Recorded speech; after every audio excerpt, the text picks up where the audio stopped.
You're going to see a shift in the workplace, and it's going to affect the office market in a lot of different ways. So like here at Minority Mindset, we try to follow a similar model to Dropbox. Dropbox was one of the first companies to initiate something called the virtual first model, where they got rid of a lot of the designated desks. And essentially what they said is, you have the ability to come into the office whenever you want, however you want. You get to pick, and you can also sit wherever you want and do whatever you want. If you don't want to come into the office, fine. If you want it from home, fine. Just make sure you hit your deadlines and make sure you get your work done on time. That's exactly what we did here, where essentially you can come into the office or not. Depends on you. If you want to work on the beach, fine. Just make sure you hit the deadlines. And if we have a meeting, make sure you're on the meeting on time. It's really as simple as that. So it allows you to kind of figure out however it is that you want to work, whatever is most convenient for you. That way you can be in charge of your own destiny. You just got to make sure that you get your own work done. And even in the office sector. So this was interesting because we were looking for a new Minority Mindset office. And I was considering buying an office building not too far from where we are right now, just a block or two that way. And it was a pretty big building on sale for $5 million, and the top floor was vacant. The other two floors had tenants in there, office tenants.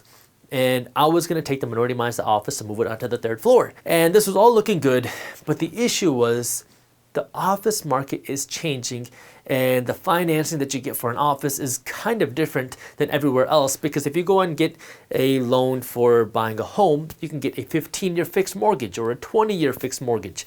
But when you buy an office building, they don't have a 15 or 20-year fixed mortgage. All of these loans re-amortize after 5 years. And my concern was, one, that interest rates are going to go up, and second, the office market is changing. So what happens now if one of these tenants don't renew their leases, or they decide that they want to downsize?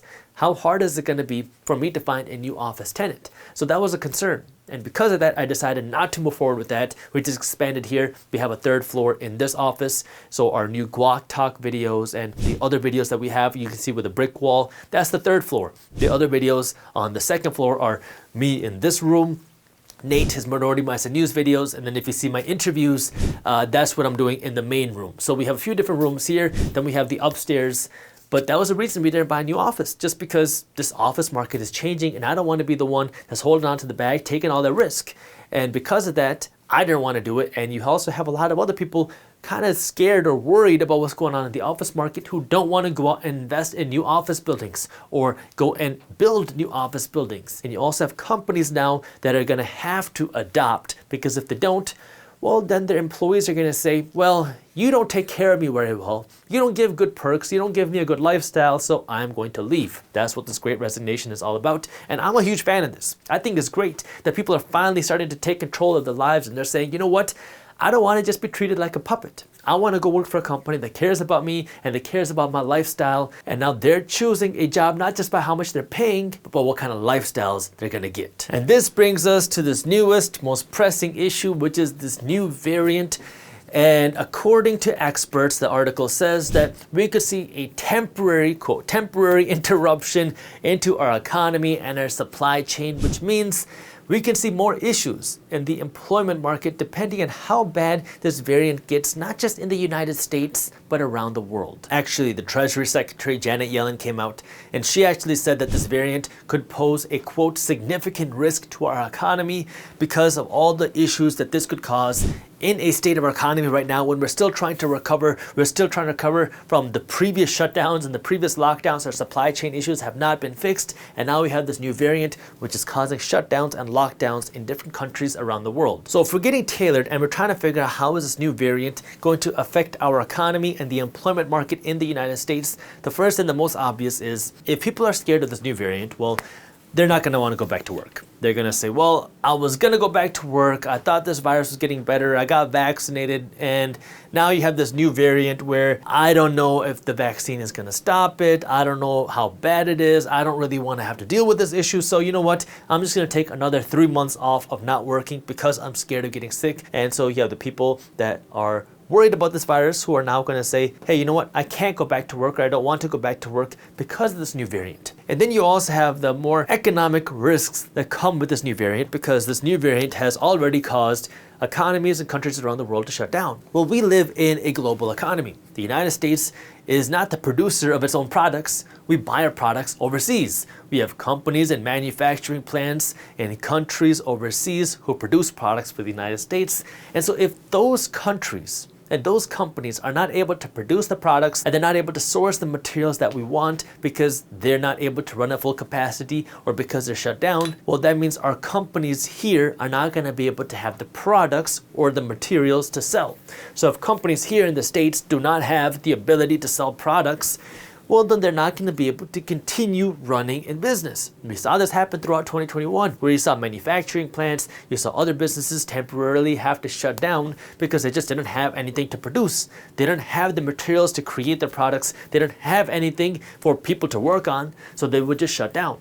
So this new variant poses that same threat again because you're already seeing countries and economies around the world slow down and shut down, and depending on how long they stay shut down, that is going to affect our economy here because now people are going to not be able to work. Even if people want to work, if they work for a manufacturing plant or if they work for a company that isn't getting the products, well, then the company is going to say, well, we have to shut down for 2 weeks because we have nothing for you to work on. And then you have the next issue of travel related companies. Travel companies are going to be hit hard because of this new variant, because they've been getting hit hard because of this pandemic. And now just when everybody thought things were getting better, here comes this new variant, which is causing more travel restrictions, which is making people less likely to go out and fly. It's making people less likely to go out and travel, which means you have less visitors, less travelers coming into the United States, less people from the United States going out, which means now your travel companies are going to get hurt, your restaurant companies are going to get hurt, all your rental car companies are going to get hurt, and all tourism related companies are going to get hurt, which means you can see more people lose their jobs potentially in those industries just because they're not making any money.